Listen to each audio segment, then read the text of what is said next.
Tras una década en la que Roma vivió aterrorizada por los bárbaros, el general Mario tomó el poder, convirtiendo un ejército de voluntarios en la mayor fuerza de combate que el mundo había conocido. Pero en el interior de la República se preparaba una sangrienta revolución.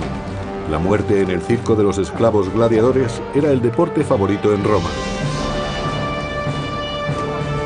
En el siglo I a.C., aquel deporte dejó de ser una diversión, pues los esclavos se alzaron contra sus dueños. Según la historia, su dirigente más famoso fue Espartaco. El Imperio Romano. Espartaco. El poderoso ejército de Roma había servido para aumentar sus territorios, riquezas y esclavos. Capturados tras la batalla o en las ciudades conquistadas, los esclavos eran una mercancía más. Los esclavos eran personas y los romanos lo sabían, pero no los trataban como tales. Para ellos tan solo eran herramientas con brazos que hablaban. Entre el tercer y el primer siglo a.C., la República Romana se expandió desde la Italia central y del sur hasta abarcar casi todo el Mediterráneo. El mercado de esclavos empezó a ofrecer una mercancía ávidamente comprada. En el siglo I a.C., el 30% de la población de Italia estaba formada por esclavos, una cifra aproximadamente igual a la de los esclavos que había en América del Sur en la década de 1850, donde puede que el 35% de las personas estuvieran sometidas a la esclavitud. Podían ser esclavos por nacimiento, podían ser comprados en otros países y podían ser capturados en la guerra. Había muchas formas de convertirse en esclavo y también había muchas formas de vivir como esclavo. En el primer siglo, el terrateniente Columela aconsejaba para comprar esclavos. Mi primer consejo es no escoger para agricultor un esclavo cuyo cuerpo nos agrade. En lugar de eso, debéis elegir un hombre curtido en las faenas del campo desde la niñez y que haya sido probado por la experiencia. No todos los esclavos trabajaban en el campo. Los más fuertes eran reservados para los deportes y se entrenaban para convertirse en gladiadores. Los gladiadores eran auténticos profesionales. Sus entrenadores, los lenisti, también lo eran. Como los entrenadores de fútbol actuales, se ocupaban de que sus hombres actuaran lo mejor posible. Eran alquilados para luchar en los espectáculos, o los vendían a los organizadores. Se les consideraba lo más ínfimo de la clase baja, personas cuyo cuerpo estaba a disposición de otros. Los gladiadores podían llegar a ser los mejores luchadores del espectáculo más caro del momento. A veces eran criminales condenados a luchar. Como los boxeadores actuales, su entrenamiento era muy duro. Era un deporte peligroso y al ser un espectáculo muy caro, solo peleaban 2 veces al año. La mayoría de los nombres de los gladiadores se han perdido para la historia, pero la posteridad recordará los actos de 2 de ellos, Crixus y Espartaco, un dirigente nato. Espartaco era extranjero, aunque había servido en el ejército de Roma. Pero algo ocurrió. No sabemos por qué desertó, según algunos, pero puede que fuera expulsado. De acuerdo con varios relatos, se dedicó con gran éxito a asaltar caminos. Al final fue capturado y obligado por las autoridades romanas a ser gladiador. No sabemos si fue contra su voluntad, pero lo más seguro es que odiara la profesión. Según Plutarco, historiador biógrafo del segundo siglo, Espartaco no solo poseía una gran fuerza moral y corporal, sino que era más inteligente y noble que la suerte que tuvo. Fuera cual fuese la causa que llevó a Espartaco a la esclavitud, está claro que no se resignó. Crixus, otro esclavo, compartió su suerte con él.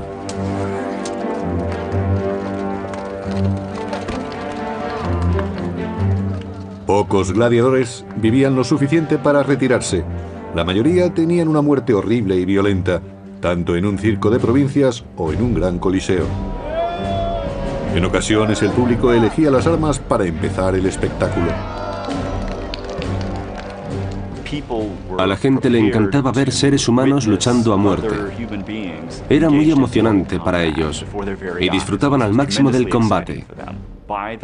A finales de la República, algunos gladiadores se convirtieron en héroes y consiguieron un cierto nivel social, algo de popularidad ante las masas, debido a su éxito en la lucha.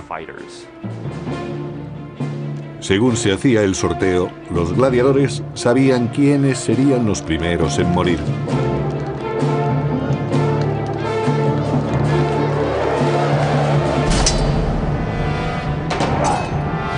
Para añadir emoción a los duelos, los gladiadores no llevaban armas equilibradas ni peleaban de la misma manera. Y según su forma de luchar, a veces su armadura no les protegía bien. Se entrenaban en el uso de sus armas particulares durante meses o años y se acercaban tanto a sus oponentes que veían el miedo en sus ojos y cómo les caía la saliva.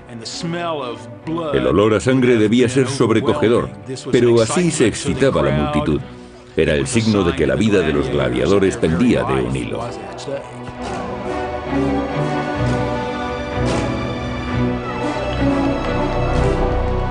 Parecía una terrible danza de la muerte para el placer de las masas.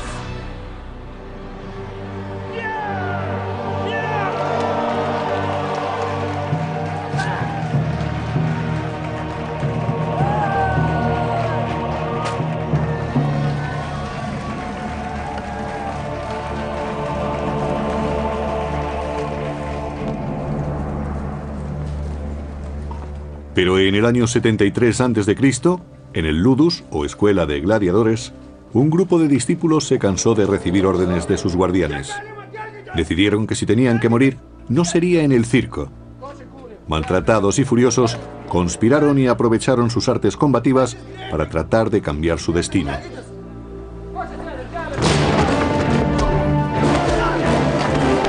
De acuerdo con el historiador Apio del II siglo, Espartaco, junto con un compañero, Crixus, urdió un plan. Persuadieron a unos 70 esclavos para arriesgar sus vidas y conseguir la libertad en lugar de que los exhibieran como recreo de otros. Espartaco se había convertido en un gran gladiador, pero llevaba la pesada carga de haber perdido la libertad. Tenía ansias de justicia y animó a sus compañeros gladiadores para que se rebelaran y así llegar a ser libres.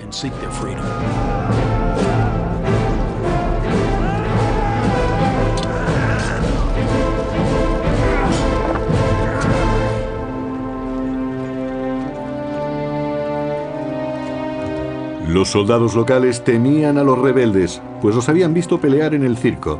Sabían muy bien a qué clase de hombres se enfrentaban.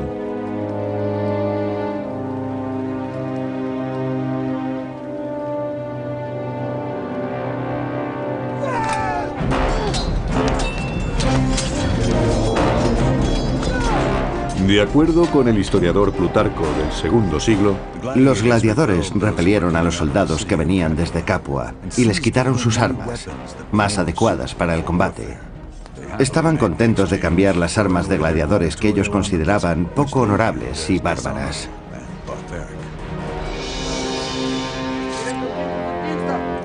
Como líder, Espartaco cambió la esclavitud por la guerra, dejando un reguero de cadáveres a su paso. Habiendo derrotado a los soldados locales, Espartaco partió de Capua con su ejército de esclavos hacia el monte Vesubio, donde buscó refugio y acampó. Espartaco, junto con otro conspirador, Crixus, escapó de las autoridades romanas, pero debía preparar a sus hombres para los inevitables combates que se avecinaban.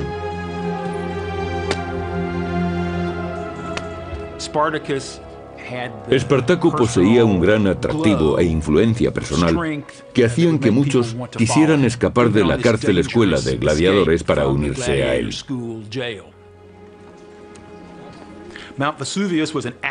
El Vesubio era un volcán activo, un peligroso escondite.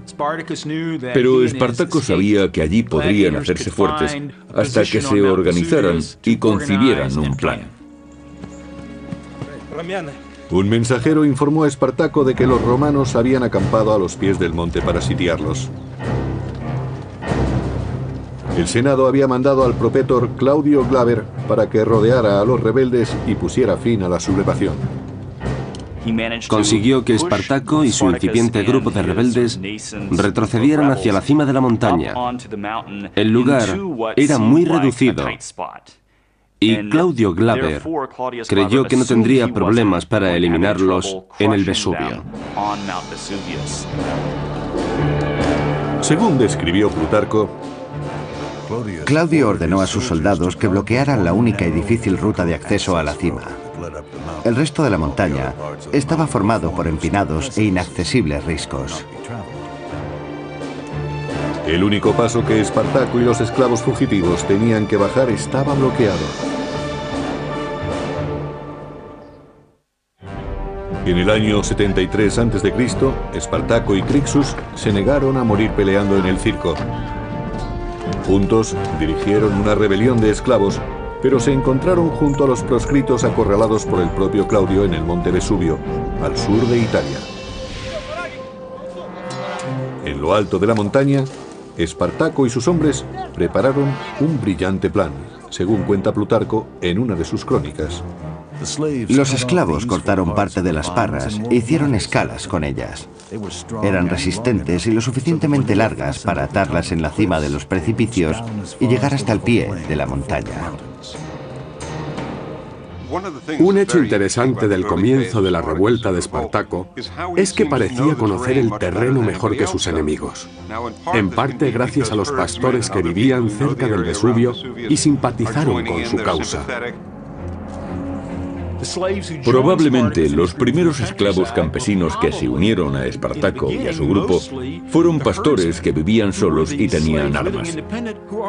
Estaban en buenas condiciones físicas y se convirtieron en soldados de su ejército de gladiadores. Espartaco y su creciente legión consiguieron bajar por el precipicio y situarse tras el campamento de Claudio. Los romanos habían subestimado la capacidad de los esclavos. Hay que tener en cuenta que quienes trataban de acabar con ellos se parecían más al ejército de Pancho Villa que a las legiones de César. No formaban parte del ejército regular. Y los oficiales no eran muy buenos, ni siquiera conocerían bien el terreno. Allí solo dirigían a los esclavos. Los romanos sobrepasaban ampliamente a los sublevados, pero los gladiadores dejaron bien patente su ingenio y odio hacia los opresores de Roma. El golpe de gracia a aquellos miles de soldados romanos, con su jefe al frente, se lo asestó una pequeña banda de gladiadores que les atacaron por la retaguardia, después de haber descendido por un precipicio con unas escalas hechas de parra silvestre.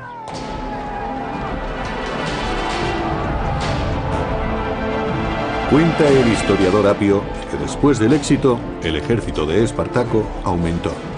Muchos esclavos fugitivos e incluso algunos hombres libres acudieron a aquel lugar para unirse a Espartaco y empezaron a atacar a la población. Como Espartaco repartía a partes iguales el botín conseguido, pronto aumentó el número de seguidores. A los únicos que Espartaco no aceptaba en sus filas de rebeldes era a los desertores del ejército romano, que aunque parezca extraño, era perfectamente lógico, pues era gente que se había acobardado.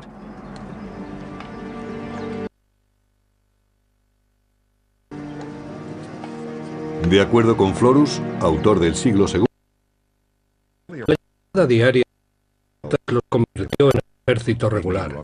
Fabricaron toscos escudos con ramas cubiertas de pieles, así como espadas y lanzas que forjaron con las cadenas de los barracones de esclavos.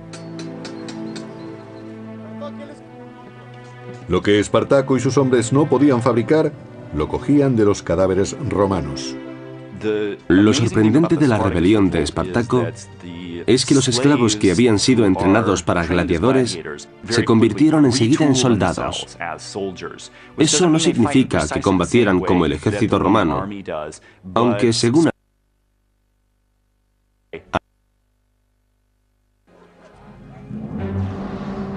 A lo largo del año 73 a.C., los rebeldes continuaron su marcha hacia el sur, aumentando su número y derrotando a los romanos.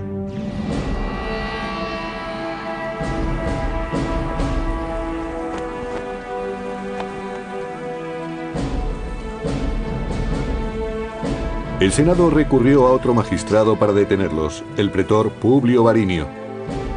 Jinete entusiasta, Varinio llevó con él su mejor semental, junto al símbolo tradicional del poder de Roma, las fasces, un haz de varas que rodeaban un hacha.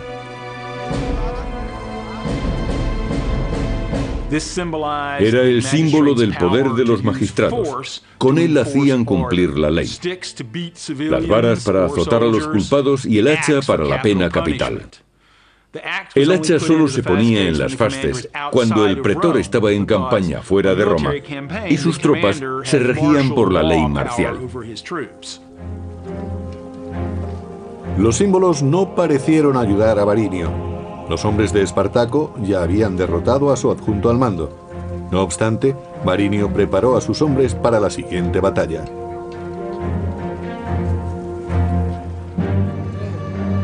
Espartaco, conocedor de la estrategia romana, iba un paso por delante, según cuenta el historiador Salustio. Para evitar un ataque sorpresa mientras asaltaban el campo, los rebeldes ponían cadáveres fuera del campamento. Así los romanos creían que había hombres montando guardia. Con estos señuelos era fácil atacar a los romanos, tomándolos completamente desprevenidos.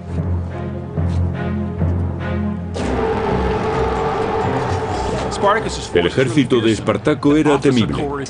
Lo formaban gladiadores magníficamente entrenados, con gran experiencia y sedientos de venganza.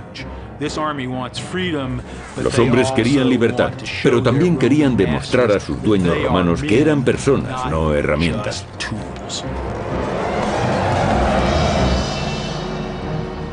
Gracias a su ingenio, Espartaco consiguió otra victoria contra Varinio e hizo algunos prisioneros.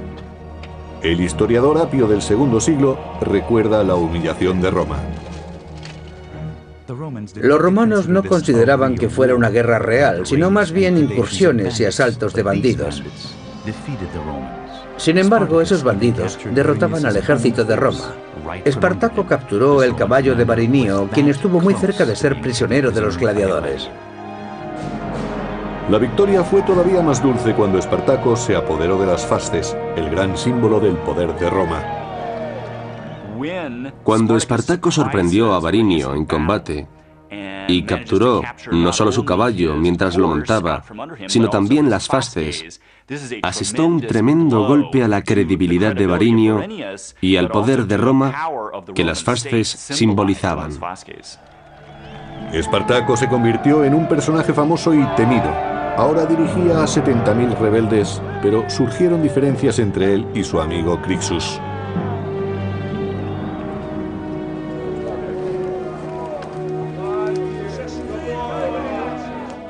Espartaco estaba demostrando a los romanos que era tan bueno como ellos.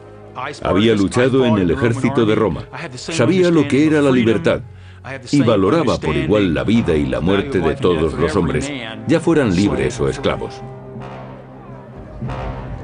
A Crixus le consumía su deseo de venganza y no mostró ninguna piedad con los soldados romanos capturados, según relata el historiador Orosio del siglo V.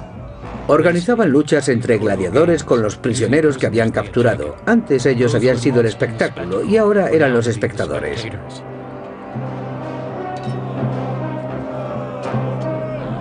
Con el triunfo, los esclavos se volvieron más violentos.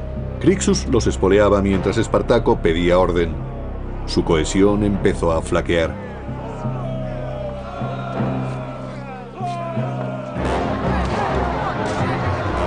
En cierto momento, Crixus liberó la furia de los esclavos contra ciudadanos romanos indefensos. El historiador Salustio describe lo ocurrido. Los esclavos fugitivos se dedicaron inmediatamente a violar mujeres jóvenes o mujeres casadas y a matar a las que trataban de resistirse.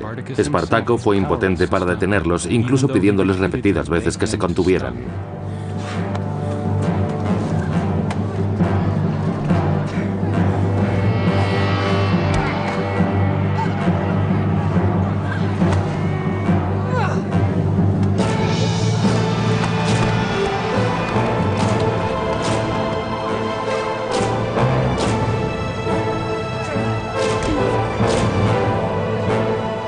Los esclavos habían estado unidos contra Roma. Ahora empezaban a enfrentarse entre sí.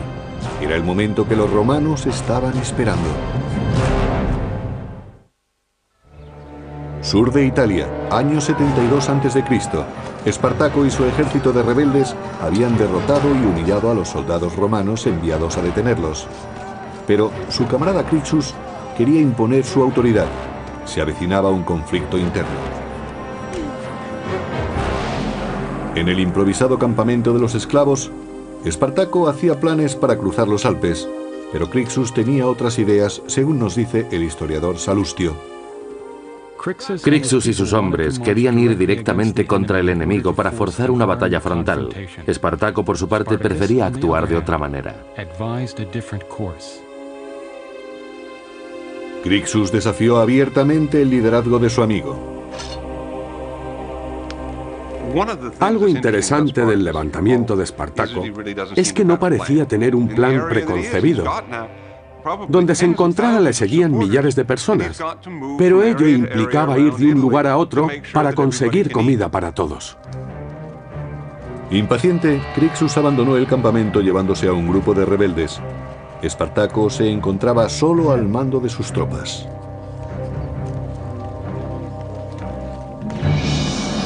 Los dos hombres tomaron caminos distintos por Italia.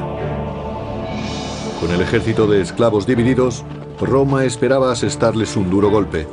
Los cónsules Lucio Gelio Publicola y Cneo Cornelio Lentulo se reunieron para preparar la estrategia.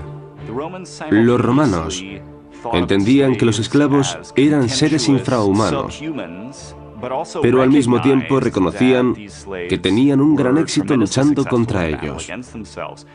Resultaba una pesadilla que aquellos esclavos les derrotaran una y otra vez en el campo de batalla. Aquella desordenada revuelta se convertía en una auténtica guerra, lo que exigía un plan de batalla.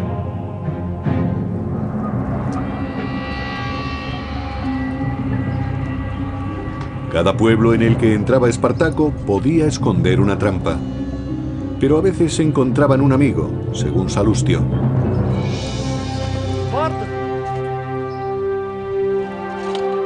Muchos esclavos de los pueblos por donde pasaban eran sus aliados naturales y le ofrecían objetos que sus dueños habían escondido. A veces, ellos mismos sacaban a sus amos de los escondites. Esos nobles eran entregados a los sublevados para humillar todavía más a la aristocracia republicana. Los esclavos proporcionaban comida y armas a Espartaco y algunos se apuntaban a la causa. Pero Roma estaba tomando medidas urgentemente.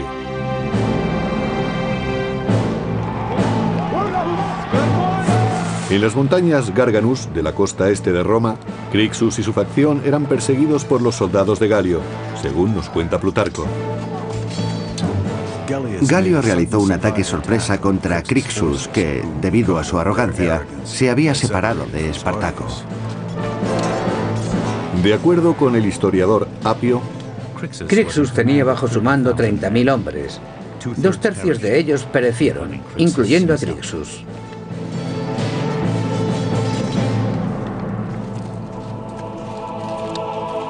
el ejército romano consiguió su primera gran victoria contra los rebeldes, pero su líder seguía libre. Los romanos no querían perder tiempo, y después de la matanza se dispusieron a vencer a Espartaco. Organizando un movimiento en pinza, los pretores Galio y Lentulo acamparon a ambos lados del paso de montaña esperando caer sobre su presa. Pero su plan no bastaba contra un ejército de esclavos desesperados. Un factor que influyó en la revuelta de Espartaco es que se inició cuando los mejores ejércitos de Roma estaban fuera, en Hispania o en la actual Turquía, y las tropas enviadas habían sido reclutadas recientemente.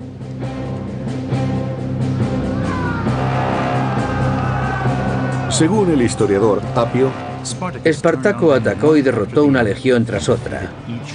Los romanos se vieron forzados a escapar con un gran desorden en el campo de batalla.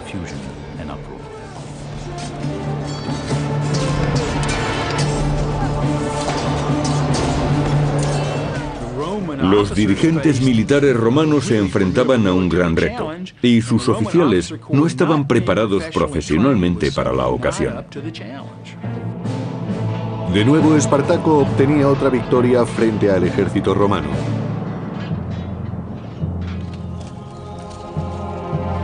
Pero no se conformó solo con el éxito. Espartaco quiso una sangrienta represalia por la muerte de Crixus y sacrificó 300 prisioneros romanos.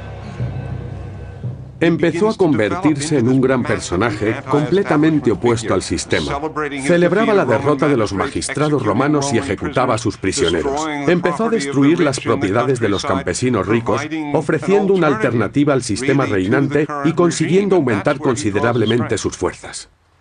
Esta victoria ofreció a los hombres de Espartaco la oportunidad de salir de Italia y ser libres, pero prefirieron permanecer en el imperio que tanto detestaban.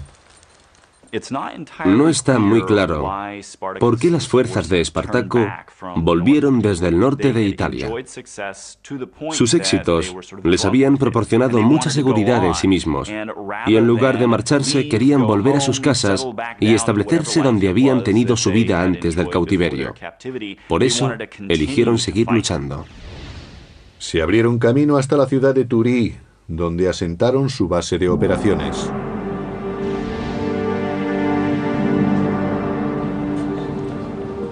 Al tercer año de la rebelión de los esclavos, Roma estaba desesperada. El Senado llamó a Marco Licinio Craso, un noble rico al que le gustaba la gloria tanto como el dinero.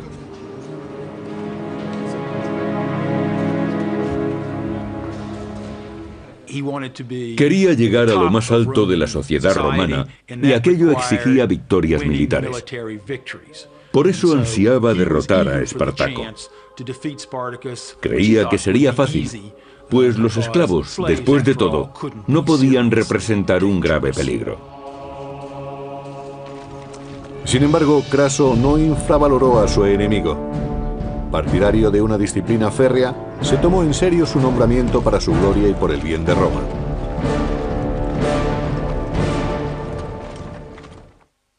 El creciente ejército de Espartaco, formado por esclavos rebeldes, estaba ahora bien organizado y parecía invencible.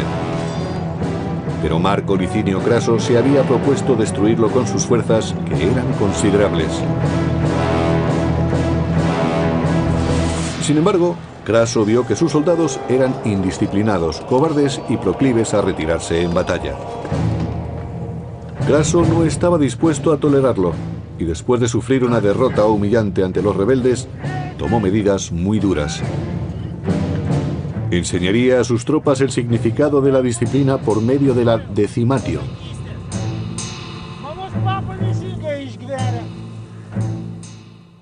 La decimatio era un terrible castigo por el que se elegía, al azar, 1 de cada 10 hombres. Puede que el elegido no hubiera huido o que siguiera luchando mientras escapaba el resto de la unidad. Pero si no había testigos, podía ser elegido como el 10º hombre. La muerte del elegido era horrible. Sus compañeros lo apaleaban con garrotes hasta matarlo. No era una muerte rápida, fácil u honorable. No se le acuchillaba o se le permitía suicidarse. La desgracia caía sobre el elegido y se le apaleaba durante mucho tiempo hasta que moría. Gracias a la decimatio, Craso consiguió que sus soldados le temieran más a él que a Espartaco, su enemigo. El castigo estaba dirigido a avergonzar tanto a los hombres que iban a morir, aunque no se hubieran acobardado, como a los que los apaleaban. 4000 hombres murieron de esa horrible manera en nombre de la disciplina, pero semejante brutalidad consiguió su objetivo. Craso venció a los rebeldes en su siguiente combate.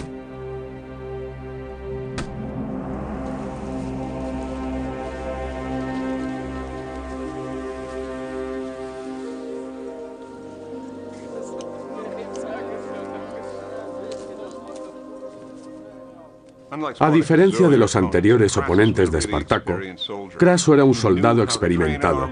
Sabía entrenar y desplegar un ejército. Tenía la experiencia necesaria. Por primera vez, Espartaco se iba a enfrentar a un auténtico general romano, no a un político que dirigía un grupo sin experiencia.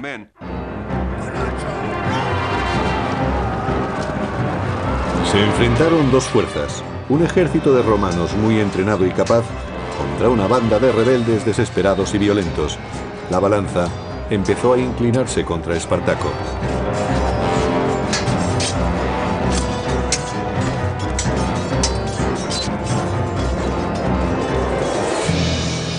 Perseguidos por el ejército de Craso, los esclavos escaparon hacia el sur, pero Espartaco ya tenía pensado su siguiente movimiento. Los piratas controlaban las aguas que rodeaban Italia y, al igual que Espartaco, desafiaban las leyes de Roma o cualquier otra ley.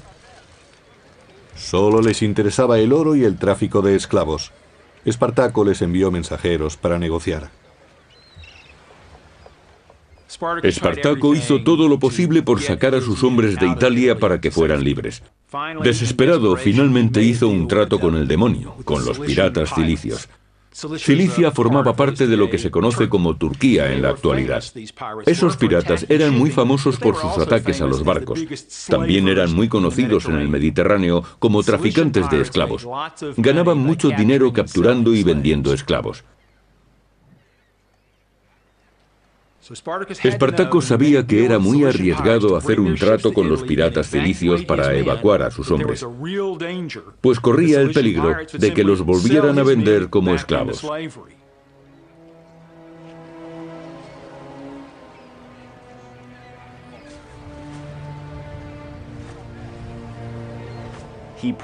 Probablemente tenía pensado llegar hasta Sicilia y ocupar la isla para establecerse en ella, formando un nuevo estado y así poder organizarse. De este modo, los rebeldes podrían enfrentarse a Roma teniendo algo de ventaja a su favor. Los esclavos y los piratas sellaron un trato. Los cilicios transportarían 2000 esclavos a Mesina, Sicilia. Espartaco confiaba en extender la rebelión mientras eludía a las tropas de Craso. No tenían tiempo que perder. Las legiones de Craso se aproximaban y habían preparado una trampa para masacrar a los esclavos.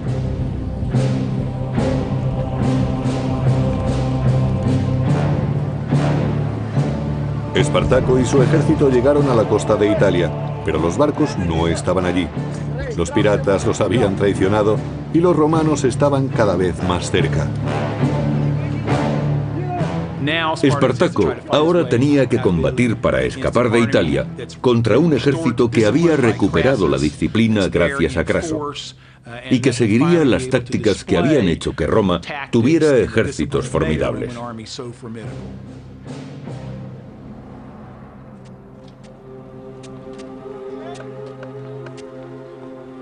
Craso actuó con inteligencia. Conocía la fuerza del contrario y sabía que el tiempo obraba en su favor. Agotaría a los sublevados encerrándolos tras una muralla, según cuenta Plutarco.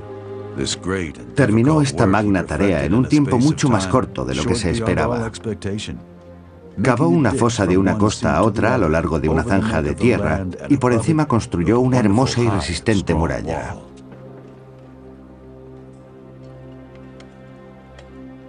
Craso era un auténtico general romano que, entre otras cosas, sabía cómo usar las fortificaciones de campo, y eso es lo que hizo contra Espartaco. La muralla era inmensa, tenía 55 kilómetros de longitud y 3 metros de alto, según Plutarco. Cuando los suministros empezaron a escasear y Espartaco quiso salir de la península, reparó en el obstáculo que presentaba la muralla. Espartaco se vio forzado a permanecer en tierra. Cada intento de ir al norte fue abortado por la muralla. Después de 3 años de libertad, los rebeldes habían sido enjaulados. Pero el Senado, que había mandado a Craso para poner un fin rápido a la rebelión, estaba cansado de esperar resultados, según el historiador Apio. Cuando los romanos se enteraron de las tácticas de Craso, opinaron que no merecía la pena que prolongara sus trabajos contra los gladiadores. Un mensajero llevó a Craso injuriosas noticias de Roma. El Senado había perdido su fe en él y confiaba ahora la misión a su gran rival. El general Pompeyo el Grande regresaba de Hispania convertido en héroe tras sofocar un levantamiento. Se le ordenó entonces aplastar una revuelta que duraba demasiado tiempo. Probablemente Pompeyo era uno de los mejores generales que tuvo Roma. Y como Craso, era muy ambicioso, aunque tenía mejor reputación militar. Sentía debilidad por lo teatral. Era su forma de darse a conocer en el mundo romano. Tenía un don para las relaciones públicas que otros políticos de su tiempo no tenían. Ahora se disponía a vencer a Espartaco y a arrebatarle la gloria a Craso. Pero no lo conseguiría si éste se le adelantaba. Eran 2 perros tras la misma liebre. Año 71 a.C. Abandonado por los piratas en el extremo sur de Italia, el ejército de Espartaco estaba sitiado por las tropas del general Craso. Y además acudía Pompeyo, una nueva amenaza para el honor de Craso y de la existencia de Espartaco. Pero Espartaco no se quedó inmóvil y trató de romper el cerco que Craso le había puesto. Apio nos cuenta en sus crónicas cómo trató de escapar. Organizó ataques rápidos contra sus sitiadores en puntos aislados, asestándoles golpes bruscos. Crucificó a un prisionero romano para demostrar a sus hombres lo que les ocurriría si no vencían. Cuando escapaban furtivamente, Espartaco y su ejército descubrieron que ahora el peligro era doble, pues además de Craso, también les perseguía Pompeyo.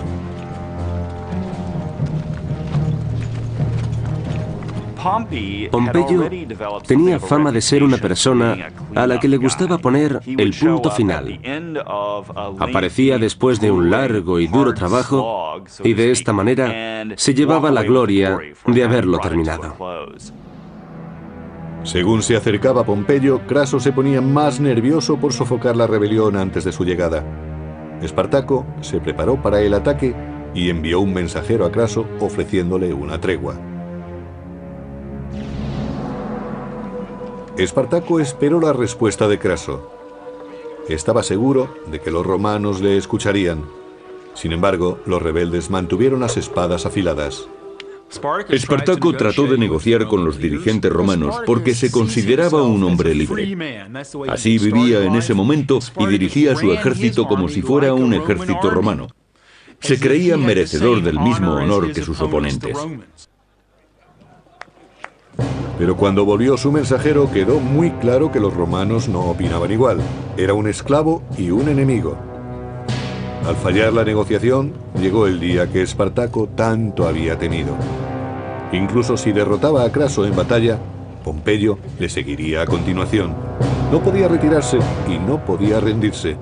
Según Plutarco, historiador del siglo II, Espartaco se vio obligado a actuar y dispuso todo su ejército en formación de combate.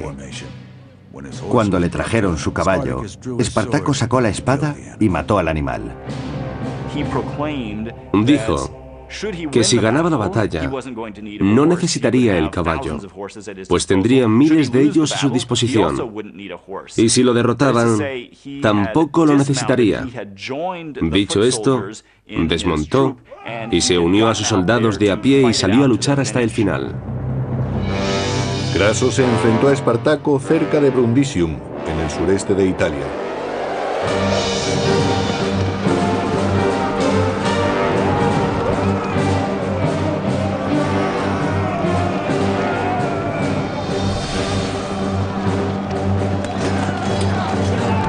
La batalla comenzó.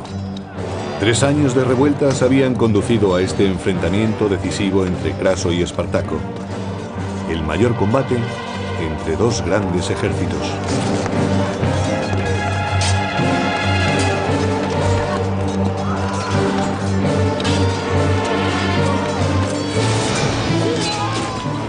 Se sabe que Espartaco estaba tan mal herido en una pierna que tuvo que luchar apoyándose en la rodilla, pero se negó a dejar de combatir.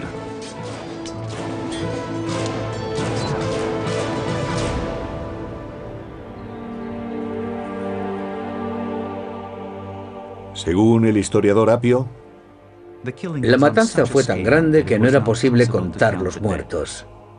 Nunca se encontró el cuerpo de Espartaco. Espartaco no aprovechó la oportunidad de escapar y lo podría haber hecho individualmente.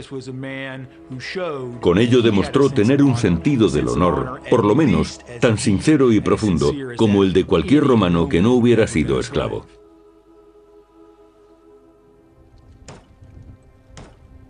Craso persiguió a los supervivientes y mató a todos los que encontró excepto a 6.000 que capturó y crucificó a lo largo de la vía principal que conducía a Roma. Fueron crucificados con una separación de 10 a 12 metros a lo largo de 200 kilómetros. Podemos imaginar el olor y la visión tan terribles que tenían los que pasaban por aquel camino. Si eran romanos, el olor les habría parecido a esclavos muertos y estarían contentos de verlos, aunque fuera de esta forma tan espantosa. Pero para los esclavos era un mensaje muy claro. Esto es lo que os espera si os rebeláis contra el poder de Roma.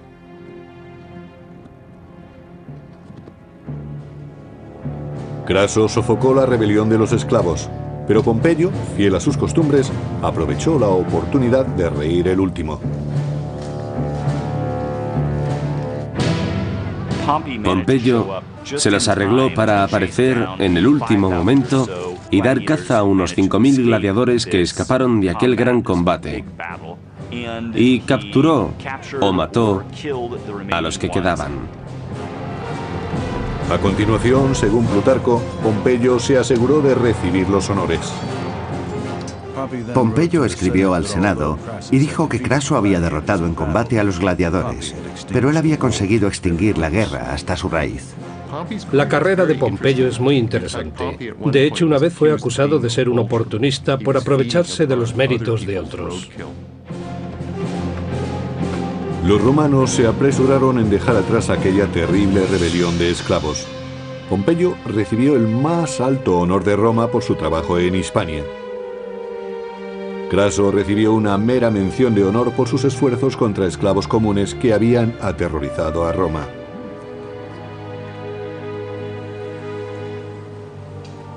Aunque la muerte de Espartaco en el año 71 a.C. marcó el final de las rebeliones, la esclavitud siguió impulsando la economía del naciente imperio. Pero los romanos no olvidaron lo aprendido durante el levantamiento. Espartaco fue para los romanos un personaje a temer. Siguió siendo una amenaza incluso sin estar vivo. Siempre sintieron el temor de que pudiera seguirle otro. Los romanos vieron tras la rebelión que debían tener al ejército en perfectas condiciones. Puede que esta fuera la ocasión en que pensaron en la necesidad de disponer de un ejército profesional que los mantuviera seguros en casa y los protegiera de las invasiones. Pero un poderoso imperio no puede defenderse para siempre. Mucho después de su desaparición, perdura la historia de un solo hombre que se enfrentó a Roma. La leyenda de Espartaco ha sobrevivido hasta el presente. Ha sido un héroe para los oprimidos y pisoteados que ha perdurado hasta nuestros días. Pero mientras el imperio se mantuvo, perteneció a los poderosos.